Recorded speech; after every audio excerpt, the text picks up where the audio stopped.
I'm Christina Mueller, and I'm here with Samantha from McEvoy Ranch, which is in Petaluma, not too far from where I'm sitting in Marin. Petaluma is just such a great place. There's so much agriculture going on there. Do you want to start, Samantha, by telling us a little bit about yourself and then a little bit about why McEvoy's in Petaluma? You bet, Christina. Thank you so much for having me. And I get to talk about my favorite subject, which is olive oil. So this is fantastic. McEvoy Ranch, we're celebrating our 35th, we call it our 35th ranch anniversary this year. We've been in business for 35 years in Petaluma. And it's a 550-acre ranch where we make estate grown olive oil. So we have 50 acres of certified organic olive trees on the property, and we have an olive mill or frantoio where we make our olive oil. And we actually do a lot of custom milling for other growers in the area too, Christina, who come to McAvoy to make their olive oil with us too. I don't think I knew that. Yeah, because it's much easier to grow trees than it is to have a mill. So, for those of us who are fortunate in our business to have a mill, it's a great way, one, to, put the equipment to use, but also to provide a community service for all of the other growers in the area. Amazing. And Samantha, what actually do you do for McEvoy? Christina, I'm the president of McEvoy Ranch and have had the honor of working for this incredible family for 24 years now. Wow. I joined the company in 2001 as a gardener and have worked in probably every area and every department of the company in the last 24 years. Well, congratulations. That's just amazing. So, an anniversary is a big deal. 25 years with any business is a big deal. What are you going to do for your 25th celebration next year, right? Oh You'll my be there gosh, for 25 next year. I know. And maybe like toast with some olive oil. Yeah. Well, you can sip olive oil, so that's totally doable. Exactly. All right, so you have a lot of acreage of olive trees. Can you talk a little bit about sort of some of the varietals that you grow and why you've chosen those varietals for Petaluma specifically? Or, is there a reason like they grow better there, or maybe they're better for using in culinary purposes? Because you have a body line, a wellness line too.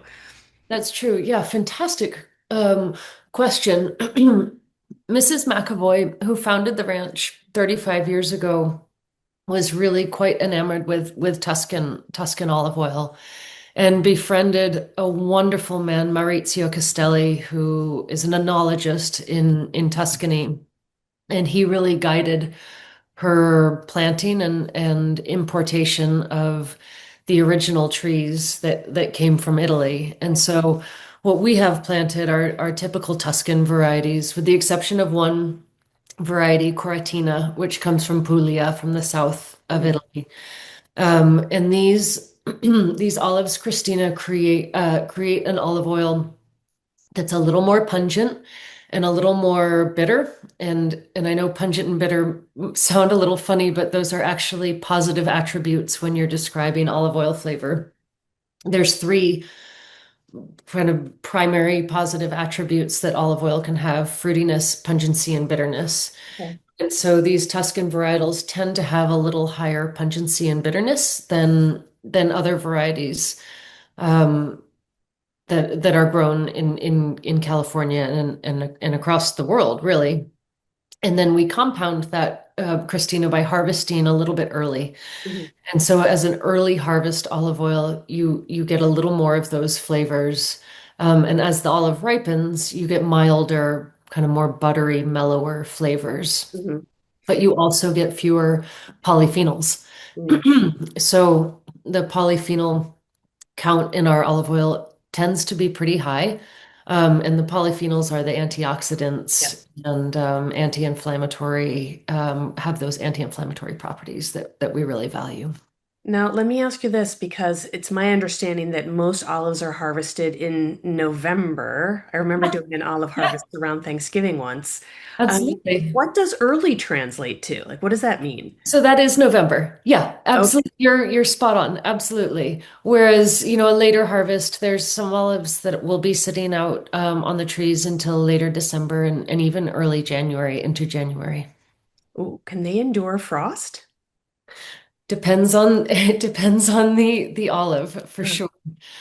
Certainly the olives with higher oil content are more frost resistant, whereas the big kind of juicy fat olives with more water in them tend to be a little more sensitive to frost because the water vacuum, the water will expand when yeah. it freezes and burst the cells. Mm. So, yes, sorry, the short answer is they can withstand minimal frost, and then it depends on the variety. Yeah, that's super interesting. Did not know that. So, I appreciate you sharing that information. So, I'm curious, you have a lot of different business lines. One of them is olive oil that you can, just put on the table and cook with or, use for salad dressing. You Yep. also do body products, which, one of my favorite products that's from McEvoy is your citrus body oil. I just adore it. Oh, Um, that's a winner. it smells so good. You don't have to add the scent, which I really like. You can choose your scent when you go to the checkout page. And I happen to really like the citrus, so I keep going for that one. Great, thank you. But you also have a line of flavored oils, and the one that really got my attention was the chai spice. So I'm wondering if you could tell us a little bit about, how you select olives for putting on the table as a table oil versus an olive you might select to use for flavored oil. It's exactly the same. Exactly the same. Yep, comes from the same trees, same orchards, same harvest. And so the one of the beautiful things about olive oil, which I really, really appreciate, is that those of us who are growing olives to make olive oil, it's like our best fruit goes into these products. Mhm. Whereas some other cooking oils on the market, calling you out, avocado, sorry, but their first run high quality fruit is going to the supermarket shelf. And so what's going into the oil product is, secondary, tertiary in quality. Whereas the olive oil, that we're making, it's our best fruit, it's our first run fruit. And so the olives that we mill to make into extra virgin olive oil is exactly the same set of olives that we use to make our flavored oils. I did not think that was a thing. Maybe because for years I've heard that, for body products, you use like a second tier, oil. And for anything culinary, you use sort of the first run or the higher quality oil. So I'm glad to know that distinction there. Well, that does happen in the world.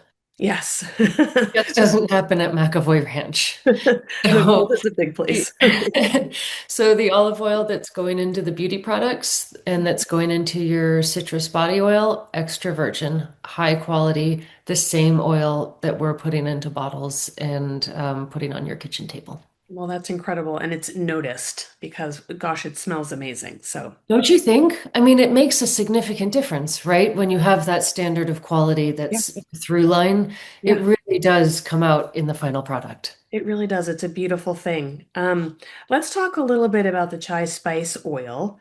That's the one that I sampled. And one of the things you notice right away when you open the bottle of that oil is that it just has this redolence, this amazing aroma. And I'm wondering if you can explore a little bit about how you get the spices into the oil to keep that character.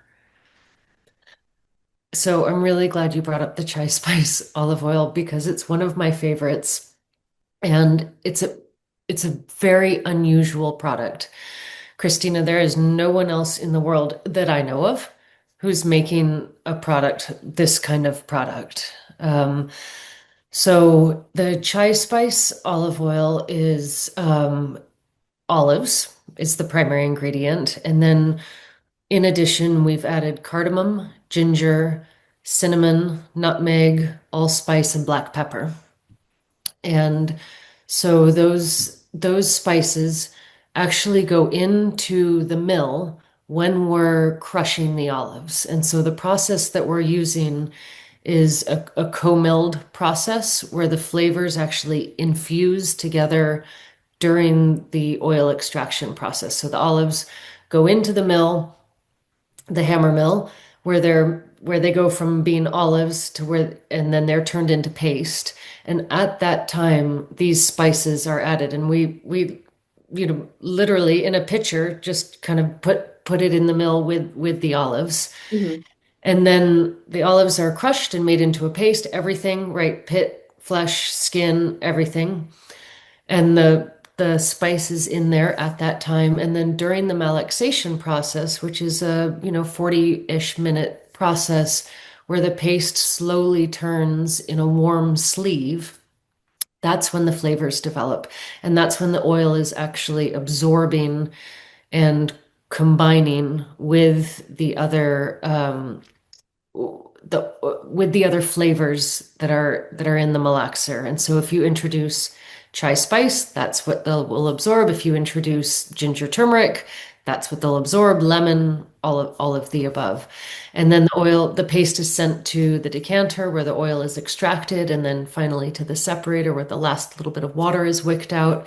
And the oil that emerges has this flavor imbued in it and combined with it. It's really an extraordinary flavor experience, and very much unlike the oils that are made first as just extra virgin olive oil and then flavored later. Right. So if I understood you correctly, you actually take, the black pepper, the ginger, the cardamom, the allspice. I'm sure I'm missing one. Right. And those spices go in with the olives. They're not like in a Yeah. separate sachet or a Nope. container.